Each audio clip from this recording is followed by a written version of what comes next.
Olá, pessoal, tudo bem? Bem-vindos. Olá, boa noite. Boa noite. Boa noite. Boa noite, pessoal, bem-vindos. Pessoal, na noite de hoje nós teremos um artigo sobre epilepsia. A ideia aqui é tentar entender se o ácido decanoico ele vai ter um efeito antiepilético ou anticonvulsivante em diferentes modelos de epilepsia. O ácido decanoico, também chamado de ácido cáprico, ele é interessante porque ele é um lipídio pequeno, certo? Mas também ele é de ocorrência natural. Ele tem esse nome porque o ácido cáprico é o cheiro característico dos caprinos, tudo bem? Então, é um artigo bem interessante, tá? Está diretamente relacionado aí à dieta cetogênica. E na noite de hoje nós teremos para apresentar o nosso querido Antônio Ítalo, tudo bem? Tudo bem, pessoal? Olá, pessoal. A apresentação está pronta? Tá, sim. Então vamos lá.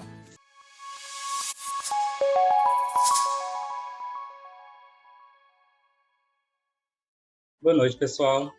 Meu nome é Antônio Ítalo dos Santos Nunes. Eu sou mestrando e meu professor orientador é o professor Dr. Mauro Cunha Xavier Pinto.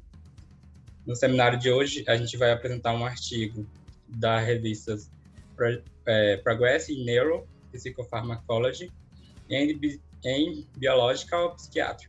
Ela tem impacto 5.0667 e é de um grupo de pesquisas da Polônia, que tem como tema, o título, né, do projeto, o efeito anticonvulsivante agudo do ácido cáprico em testes de convulsões em camundongos. Primeiramente, eu vou começar a dar uma breve introdução sobre convulsões e a doença da epilepsia, que é o cérebro é constituído por bilhões de células neurais, né? E cada célula realiza cerca de 10 milhões de conexões. Então, é necessário um controle bem firme e fino desse sistema e um isolamento elétrico mais distinto. Por causa dos controles dessas funções elétricas, começam nos níveis dos canais iônicos. E quando esses níveis desses canais iônicos são prejudicados, essa rede neural pode resultar numa rápida, sincrônica e descontrolada propagação de atividade elétrica, que assim vai se constituir a base de uma convulsão. A convulsão, diferente do que muitas pessoas acreditam, convulsão é diferente de epilepsia. A convulsão em si é a atividade elétrica excitatória anormal do córtex cerebral, que pode levar à contratura involuntária da musculatura, provocando um aumento desordenado, que pode ser acompanhado ou não da perda de consciência. Já a epilepsia é quando o indivíduo tende a sofrer convulsões recorrentes. Quando um paciente tem uma convulsão, ele não é considerado uma pessoa com doença de epilepsia, né? Ele é só uma pessoa que teve uma convulsão. Epilepsia é quando a pessoa tem convulsões recorrentes. Então, cerca se estima que 60 milhões de epiléticos em todo o mundo, na qual 3 milhões deles estão no Brasil. E essas crises podem acontecer em qualquer idade. Elas geralmente é mais frequentes nas primeiras décadas e nas últimas. No caso das últimas décadas, mais acontece geralmente no decorrer de algumas doenças, que pode gerar as crises de convulsões, crises convulsivas. Umas pesquisas que estão sendo bastante destaque ultimamente são as dietas cetogênicas. Elas são usadas como uma alternativa complementares, né, para pacientes com epilepsia, pacientes epiléticos, porque nessa dieta contém um alto teor de gordura e um baixo teor de carboidrato e proteínas. E há já tem algumas pesquisas que estão demonstrando que essas dietas cetogênicas e essas doenças cetogênicas de triglicerídeos de cadeia média têm propriedades anticonvulsivantes agudas em teste de convulsões em corredores. Portanto, o objetivo desse trabalho vai ser avaliar o efeito anticonvulsivante agudo de um triglicerídeo, de cadeia média, né, dos ácidos graxos, que seria o ácido decanoico, que também é chamado de ácido cáprico, em vários testes de modelos de convulsão em camundongos. Além disso, foi feita também a avaliação desse efeito anticonvulsivante que foi administrado com o ácido caprílico, na verdade, o ácido octanoico. Então, foi feito só com decanoico e a administração combinando o ácido decanoico com o ácido octanoico. Para isso, teve como metodologia. O material foi feito em camundongos suíços machos, do peso de 25 a 30 gramas. Foi utilizado as drogas, o ácido CAP, também chamado de ácido decanoico, então vou chamar, às vezes, geralmente eu chamo de ácido decanoico, mas é a mesma coisa do ácido cáprico, e o ácido caprílico, que também é chamado de ácido octanoico. Ambos esses ácidos, esses triglicerídeos de cadeia média, eles foram suspensos na solução aquosa de metilcelulose a 0,5% e foram administrados oralmente por via de gavagem, ou gavagem gástrica. Temos também o pentilenotetrazol, o PTZ.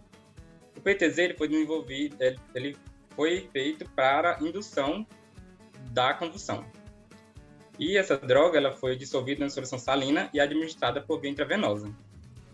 Todos os testes vão ser feitos, são testes agudos, né? Então vai ser um pré-tratamento com as drogas por 30 minutos. 30 minutos antes, né? Tanto do ácido cáprico, que é o ácido decanoico, quanto o ácido caprílico. Para o teste intravenoso de convulsão, o PTZ, foi utilizado o PTZ, que é um dos testes de indução à convulsão, por meio intravenosa. Foi realizado usando 3 parâmetros comportamentais, de ocorrência sequencial, de atividade convulsiva, que foram usados para determinar o similar de indução da convulsão. E esses 3 parâmetros foram quais? O primeiro parâmetro foi a primeira contração mioclônica, que é o movimento rápido para cima da cauda rígida. Já o segundo parâmetro foi ao clonus, que é quando há um movimento espasmático repetitivo de todos os 4 membros com duração de menos de 5 segundos e com perda de reflexo de endireitamento, que seria, no caso, as convulsões clônicas ou clonus, assim chamada. Já o terceiro parâmetro é a extensão tônica dos membros anteriores, que também é conhecido como convulsões tônicas ou tônus. Como é que foi feito esse modelo, né, de indução? Foi feito por infusão intravenosa, foi calculado o tempo de início da infusão e o início de cada um desses pontos, do ponto do primeiro, do segundo ou do terceiro, e foi registrado para poder calcular a similar de convulsão para cada um desses pontos separadamente. Aqui nessa figura mostra, foi feito 30 minutos antes, como todos os testes, foi feito 30 minutos antes, foram tratados os animais e depois induzidos pelo pentilenotetrazol e foi analisado esses parâmetros. Aqui mostra o esquema de como eles analisam. Foi também, para avaliar a convulsão, foi feita também convulsões por 6 Hz. Essa convulsão de 16 Hz foi induzida pela aplicação de uma corrente alternativa de onda quadrada, frequência de 16 Hz, por duração de 3 segundos, através dos eletrodos corneanos, que, como mostra aqui na figura, foi acoplado e administrado essa corrente de onda elétrica. As convulsões desses testes foram caracterizadas quando o animal teve uma postura atordoada fixa e teve clonos com membros anteriores e espasmos. No final das convulsões, o animal foi induzido a convulsão de 16 Hz, depois eles retornaram para o comportamento exploratório normal. Os animais controles, né, eles sempre exibiram mais de 10 segundos de comportamento convulsivo anormal. Quando os animais foram tratados, que são os animais considerados protegidos, ele teve comportamento convulsivo anormal de menor que 10 segundos. Então, depois que todos esses camundongos de cada grupo foram testados, foi avaliado a força da corrente mediana, que seria esse CS50. Ela foi calculada. Cada CS50, cada força da corrente mediana, ela representou uma intensidade de corrente estipulada por 16 Hz, que foi prevista para induzir o animal a ter convulsões psicomotoras em 50% desses animais testados. E também tivemos o outro teste induzindo a convulsão, a eletroconvulsão máxima. Essa eletroconvulsão máxima, como mostrado aqui na figura, ela foi induzida aplicada a uma corrente alternativa de onda de 500 volts e 500 watts por 0,2 segundos, provocando combustões tônicas clônicas generalizadas. Foi pego esse equipamento, colocado aqui, e foi administrada a corrente elétrica, né? E o critério para essa corrente de atividade compulsiva foi determinada pela extensão do tônus nos membros posteriores, quanto membros posteriores, ultrapassando um ângulo de 90 graus com o corpo, como mostra na figura. Os efeitos do ácido cáprico, ou ácido decanoico, foram avaliados no teste de similar máximo de convulsões por eletrochoque, esse MES, que é esse teste de eletroconvulsão máxima. Esse teste ele foi realizado com o mesmo princípio descrito pelo teste similar de convulsivo de 16 Hz. Ele foi utilizado mesmos parâmetros para análise. Também tivemos testes comportamentais de pressão e chaminé, que foi feito para avaliar o efeito agudo da dose do ácido cáprico na força muscular. Foi utilizado para quantificar nos testes de força de pressão. No comportamento de pressão foi feito para avaliar isso, o efeito agudo das doses do ácido cáprico. Foi feito como? Foi pego o animal, colocado nessa corrente, nessa rede, nessa grade, e ele foi puxado pelo rabo. E aí analisou a força que ele tinha de segurar, até a quantidade de força que ele teve até soltar, né? Ele puxou e viu a quantidade de força que ele teve. Já para avaliar o déficit motor, foi utilizado o desempenho, um teste de chaminé, que foi para avaliar esse efeito agudo nas doses do ácido cáprico no desempenho motor dele. Ele foi colocado nessa haste, né, para avaliar a incapacidade de subir através de um tubo em 60 segundos, para ver o déficit do desempenho motor dele. Essas análises foram feitas de 3 medidas consecutivas por animais. Foi feito 3 medidas por animal e tirada a média. Nesse teste foi feito em doses crescentes do ácido cáprico, né, para avaliar os efeitos desses motores e para avaliar essa expressão como dose tóxica. Eles fizeram análise de dose tóxica em doses crescentes do ácido decanoico. Pegou a maior dose e deu um aumento em várias doses aumentadas, para justamente analisar a dose tóxica, que foi previsto para produzir um déficit motor em 50% dos camundongos testados. Também foi pego o pH sanguíneo e as concentrações de glicose e de beta-hidroxibutirato foram medidos 30 minutos antes, também após a administração por gavagem do ácido cáprico em camundongos. Todos esses testes fizeram 30 minutos antes o pré-tratamento, né? As amostras de sangue foram coletadas no tubo de Eppendorf e foi feita a análise do pH em um pH-metro mesmo, normal, móvel. E as concentrações de glicose e de beta-hidroxibutirato foram medidas usando o sistema de tira e testes de leitor, que é aqueles testes rápidos. E também foi medido a concentração do ácido cáprico no plasma e no cérebro desses animais, na concentração de 30 milimol por quilo. Foram medidas de 15 a 25 minutos após a administração por gavagem. E foram analisadas na cromatografia líquida de alta eficiência, HPLC. Então, tivemos como resultados: o primeiro teste foi feito a avaliação do ácido cáprico no teste convulsivo e a indução intravenosa de PTZ, do petileno tetrazol. O que a gente pode perceber nesse teste? Foi que não houve uma diferença significativa nas diferentes doses, tanto de 10 quanto de 30 e 50 milimol por quilo do ácido cáprico, tanto na contração mioclonal quanto na clono generalizado e no tônus de membro anterior. Para esse teste similar, não houve uma diferença significativa dessa droga com essas doses. Isso tudo administrado 30 minutos antes. Já os efeitos do ácido cáprico no teste convulsivo de 16 Hz e de eletroconvulsão máxima, podemos perceber que houve uma diferença significativa na dose de 10 e de 30 milimol por quilo.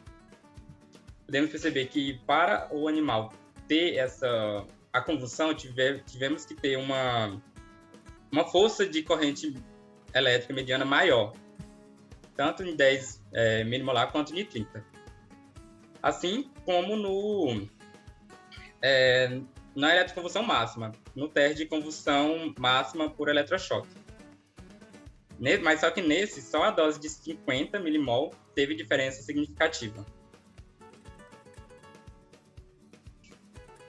Já para avaliar os testes comportamentais de chaminé e pressão, eles não apresentou gráfico nesse artigo, não tem dados amostrais de gráficos, mas ele falou que nas dosagens,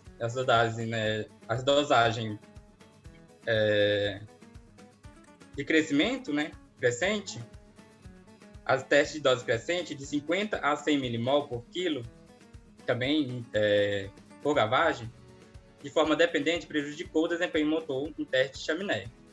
Foi avaliado que um valor estimado para a dose tóxica do ácido CAPA, que prejudicou o desempenho motor, foi de 101,4 milimol por quilo. Seria a dose tóxica do ácido CAPA para esse teste motor de chaminé. Já para o teste de pressão, embora foi feito um efeito global significativo do ácido CAPA de 1 a 50 milimol por quilo na administração por gavagem, na força de pressão ela tem sido relevado por ANOVA. Então, assim, a análise não identificou uma dose única de dose tóxica que prejudicou significativamente a força de pressão, de prevenção deles. Aqui foi feito para avaliar o efeito anticonvulsivante co-administrado do ácido caprílico, que é o ácido octanoico, e o ácido decanoico em teste de convulsão por 16 Hz. Nesse teste, as drogas foram administradas 30 minutos antes, foi utilizada as doses de 20 milimol por quilo do ácido caprílico e 30 milimol por quilo do ácido cáprico. Então, o que podemos ver foi que, em doses separadas, tanto do ácido cáprico, mostrou que há uma diferença significativa do controle, quanto no ácido decanoico, em 30 milimolar, também houve uma diferença significativa do controle. Já os dois co-administrados juntos, houve também uma maior diferença significativa, mostrando que há, sim, uma melhora no déficit co-administrando essas duas drogas. Já na concentração de plasmática e cerebral, feito pelo HPLC, do ácido decanoico, a gente pôde perceber que há alterações na concentração plasmáticas e cerebrais do ácido cáprico. Eles seguiram um padrão assim, de curva de tempos semelhantes com a concentração máxima, que teve em 60 minutos, que foi de 0,41 milimol do plasma, e no plasma, né? E no cérebro foi de 0,24 milimol. Então, assim, não teve um padrão de curso de tempo semelhantes com essa concentração máxima, que foi em 60 minutos, dessas duas regiões. E que houve também uma diferença entre o plasma e o cérebro de mais ou menos 0,5, 0,59 ou a 0,76 em todos os pontos diferentes entre os dois. E o que a gente pode perceber com isso, né? Além disso, temos também os testes tanto do pH quanto concentração de glicose e de beta-hidroxibutirato. Ele foi feito a administração 30 minutos antes da dosagem do ácido cáprico a 30 milimol, que foi o que mais apresentou significância, mais apresentou dados aqui, em comparação com camundongo esperado por controle com o veículo. O que a gente pode perceber? Que o pH sanguíneo do tronco diminuiu de 7,44 para 7,26, e há uma correlação, há uma significância, que P é menor que 0,5, né? As concentrações de glicose também diminuíram de 195 para 139, também houve uma significância. E as concentrações de beta-hidroxibutirato, houve um aumento de 0,51 para 1,6 1,66. Esses dados mostraram que houve uma diferença significativa na concentração desses compostos. Então, o que a gente pode tirar de tudo isso, na conclusão? Foi que há evidências que mostram os principais substituintes das dietas cetogenéticas de triglicerídeos de cadeia média, tanto do ácido octanoico quanto do ácido decanoico, podem sim ter propriedades anticonvulsivantes agudas. Além disso, mostrou também que ele serve como substrato metabólico para a produção de energia durante a beta-oxidação. Esse estudo mostrou que quando o ácido octanoico e o ácido decanoico são co-administrados, ela tem uma boa resposta anticonvulsiva nesse efeito agudo. E é importante ressaltar também que as concentrações plasmáticas, tanto do ácido octanoico quanto do ácido decanoico, em doses relatadas, elas, como eficientes, né, elas são comparáveis com as concentrações de pacientes com epilepsias, tratados com dieta de triglicerídeos de cadeias médias. Então, são semelhantes aos níveis de concentrações plasmáticas. Assim, podemos postular que o efeito anticonvulsivante agudo do ácido cáprico e do ácido caprílico podem contribuir para a eficácia geral da dieta de triglicerídeos de cadeias médias em pacientes epiléticos. É isso, obrigado.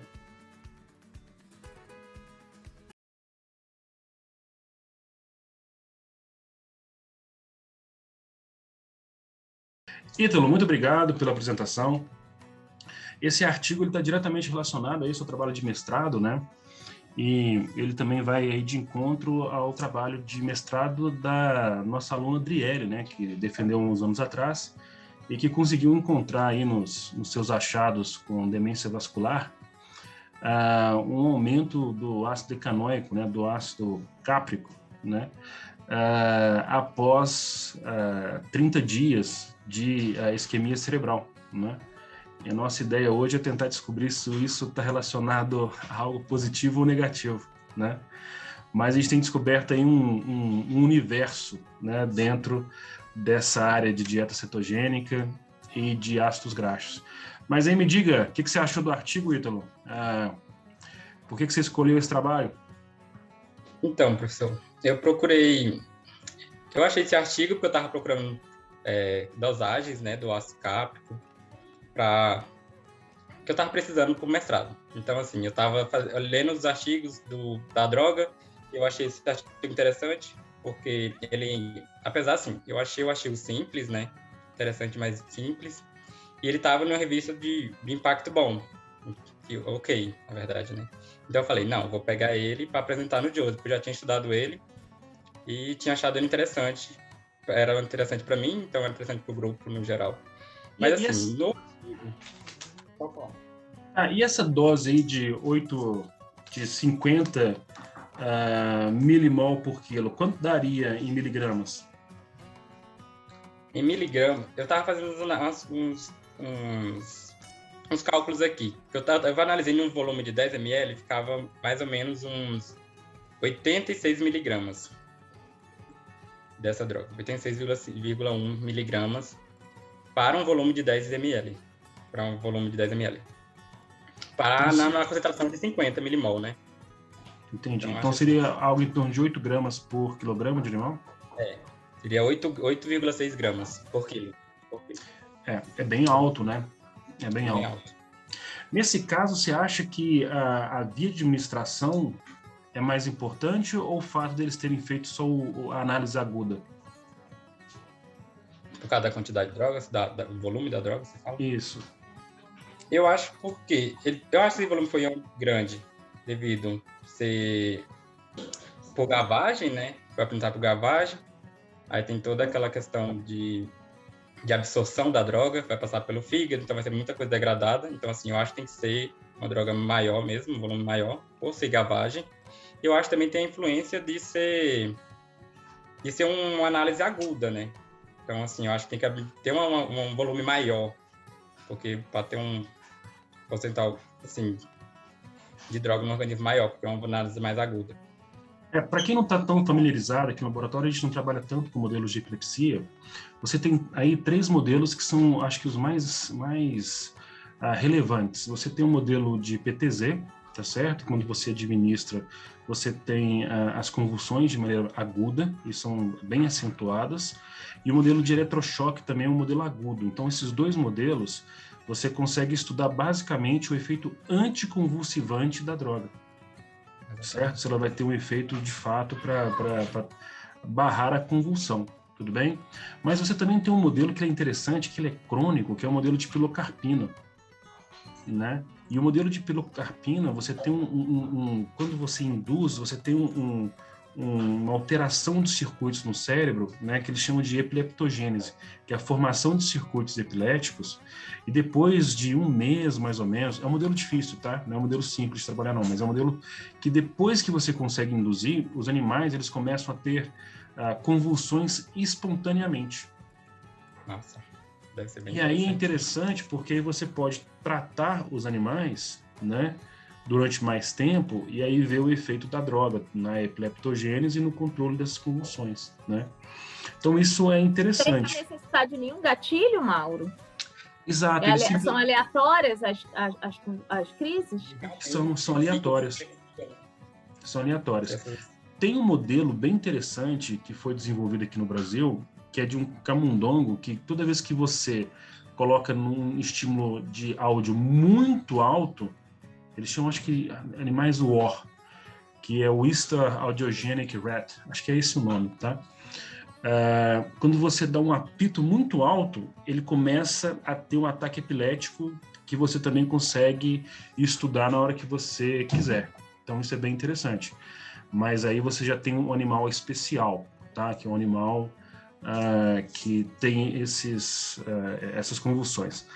O que eu acho é que depende do que você quer estudar, né? Se você quer estudar convulsão, o modelo de PTZ, eletrochoque ou até o animal WAR é mais adequado. Se você quer estudar a questão de epileptogênese, o uso crônico de medicamento, o modelo de pilocarpina, apesar de ser muito difícil, né? É um modelo muito difícil de trabalhar, de induzir, ele é um excelente modelo, né, para epilepsia. Existem outros modelos? Existem, né? Mas esses acho que são aí os mais publicados na literatura. Nesse contexto, talvez, né, quando você vai tratar por mais dias, aí talvez você consiga reduzir a dose. Tudo bem? Da minha experiência, Rafaela, o que eu vi foi o seguinte: quando eu comecei a trabalhar com a sarcosina, que também são doses um pouco mais altas do que o convencional, de uma droga desenhada em laboratório, né, o que eu observei foi que eu tratei os animais durante 1 semana e 2 semanas. Quando eu tratei os animais na primeira semana, o que eu observei foi que as doses de 500 e a dose de 250 miligramas por quilograma tinham um efeito protetor depois, né, desse tratamento. Mas eu também estudei depois de 15 dias. E quando eu estudei depois de 15 dias, eu vi que a dose de 125, que era aquela dose menor dose, ela também tinha uma tendência, tá, de apresentar um efeito protetor no modelo de isquemia que eu trabalhava. Então, essa influência, esse efeito acumulativo também pode ser interessante, e aí você pode ter uma redução das doses, tá, quando você aplica, né, durante mais tempo, né? E tem toda aquela questão que a gente tem que fazer de cálculos, que seria o volume e distribuição aparente, dose de ataque, né? Dose de ataque vai ser uma dose muito maior do que a dose que você aplica repetidamente, né? Então, são parâmetros farmacocinéticos que a gente também tem que levar em consideração, não só a parte de farmacodinâmica. Mas e aí, Rafa, o que você achou do artigo? Eu gostei do artigo. A gente fica querendo saber mecanismo de ação, né? A gente ver um artigo assim, mas assim, a proposta do artigo era essa, né, testar os modelos. Eu não entendo muito de modelos de epilepsia. Eu não entendi por que ele fez aquele teste da pressão, né, do motora, que avalia a atividade motora, e aquele da chaminé. Foi para quê? Eu não entendi. Depois, para ver se o ácido decanoico tinha algum... Eu não entendi por que ele fez aquele teste, entendeu? Uhum. Por que ele fez, Ítalo? E aí, Ítalo? Não, lá foi mais para avaliar a questão de déficit motor mesmo do indivíduo, e acho que eu usou ela para avaliar a questão de dose tóxica. Então, induziu a... O tempo também, eu não... Esse teste comportamental foi feito... Esse de motor foi feito depois? Como que é isso? Como que foi? Você sabe? Se bem que agora eu estou em dúvida. Porque geralmente quase todos os testes foram feitos agudos, foi 30 minutos antes. Mas esse... Eu não me recordo depois agora. Depois da... É porque eu fiquei pensando, porque... Será que não era esperado mesmo? Se bem que pode ser que o ácido decanoico tenha proteína. Eu não entendi realmente esse teste motor, qual foi o... Se não estou enganado, foi 30 minutos depois. Eles fizeram um teste para avaliar a força que o animal conseguia segurar, né? Pode estar relacionado com a recuperação, né, de uma crise, uma convulsão, né, porque tem um gasto energético muito grande, né, tem flacidez muscular, depois, se eu não me engano, pode ser por isso, né? O que acontece é o seguinte, quando você tem uma crise tônica, né, que é o que acontece na primeira fase do PTZ, você tem uma contração muito forte, né, e ela é bem descontrolada, então isso acaba levando a um desgaste da musculatura. E mesmo quando você tem uma crise tônico-clônica, que o animal começa a ter, né, as convulsões per si, isso também leva a um desgaste, né, uma fadiga dessa musculatura. Talvez ele depois de ter induzido, né, o modelo, ele possa ter feito a análise da convulsão e depois feito a análise da força do animal para ver se, de fato, o animal teve uma recuperação melhor. Então, acredito que essa seja... Para mim, isso é meio óbvio, entendeu? Se o animal tem uma convulsão mais intensa, ele vai ter uma... Achei meio óbvio, assim, mas... Mas o ideal quando você vai... É que nem quando você trabalha com apoptose, né? Tipo, você acaba tendo que comprovar de várias formas diferentes, né? Você vai fazer tanto a análise de Caspase 3, aí você vai tirar uma foto para mostrar os corpúsculos apoptóticos, aí você fazer uma análise de fragmentação de DNA, é mais ou menos para compor uma ideia, né? Que de fato você observou um efeito anticonvulsivante que foi benéfico ali para o indivíduo. Achei um pouco confuso também as doses, né? Tem hora que ele usa 20, 30 e usa 50. Achei isso muito confuso no trabalho, entendeu? Eu acho isso imperdoável. Ele fala que a dose de 50 é tóxica, mas depois ele fala que não é tóxica, que foi de 100. Então, isso eu achei muito... Eu não consegui tirar uma conclusão, assim, em relação a isso no trabalho, entendeu? Não consegui compreender. Essa parte eu achei bem confusa. Eu acho isso imperdoável, porque, assim, quando a gente manda um trabalho, mesmo que você tenha uma justificativa, o trabalho ele já é recusado, se você usa uma dose em um experimento, outra dose em outro experimento, eles não aceitam, né? Então, assim, o trabalho tem que estar redondinho. Se você fez 3 doses, vai do começo até o final. Ou então você explica por que você fez uma dose especial. Exatamente, por que você escolheu aquela dose, né? Aqui, ele já é uma coisa que eles fazem muito no laboratório deles. Eles já tinham feito todos esses testes com ácido octanoico e agora eles fizeram os testes com ácido decanoico. Então foram os mesmos testes. Então, assim, do octanoico ele já sabia qual era a dosagem, assim, que estava funcionando. Aí eles fizeram os testes agora com decanoico, né? Em diferentes tempos. Só que aí ele também mudou. A gente colocou 10, 30 e 50, depois colocou só 30 em alguns testes, não sei se é porque os outros ele excluiu como se não tivesse dado nada, mas foi confuso. E uma coisa que também que a gente também fica a pensar é o seguinte, a Rafaela perguntou sobre o mecanismo, né? Então, quando a gente encontrou essa diferença nos níveis de ácido decanoico no cérebro, a gente começou a estudar por que isso estaria acontecendo. Encontramos algo diferente, vamos estudar para ver o que é. E o que a gente descobriu foi que o ácido decanoico, ele tem alguns... em tese, ele tem alguns efeitos interessantes. Um deles seria atuar em receptores AMPA, o que é interessante, porque o receptor AMPA está relacionado ao processo de ativação neuronal, né? Então, isso para a gente já é algo que mostra que ele pode estar influenciando, né, a estabilidade dos neurônios. Só que isso acontece a nível de membrana. A gente sabe que também dentro da célula ele tem alguns efeitos, certo? Em parte, ele dentro da célula pode modular todo o processo de metabolismo de lipídios, e aí a gente tem toda uma área a se estudar relacionada, por exemplo, à autofagia, e nós trabalhamos num seminário passado como que o ácido decanoico também influenciava a síntese de aminoácidos, não é isso, Ítalo? E aí nós temos a questão de neurotransmissores. Então é interessante, sim, sabe? É interessante essa molécula, né? Essas formas no organismo, no cérebro. Aí a gente tem que escolher entre o deca ou o octa, né? Como a gente não viu o octa aumentado, a gente vai no deca, né? Porque pelo menos a gente tem uma evidência, fala assim, não, vamos comer, esse aqui é o fio, é o tal do fio da meada, sabe? Você tem que ter um ponto para começar. Mas e aí, Gustavo, o que você achou do trabalho, querido? Então, professor, eu particularmente não gostei tanto do trabalho.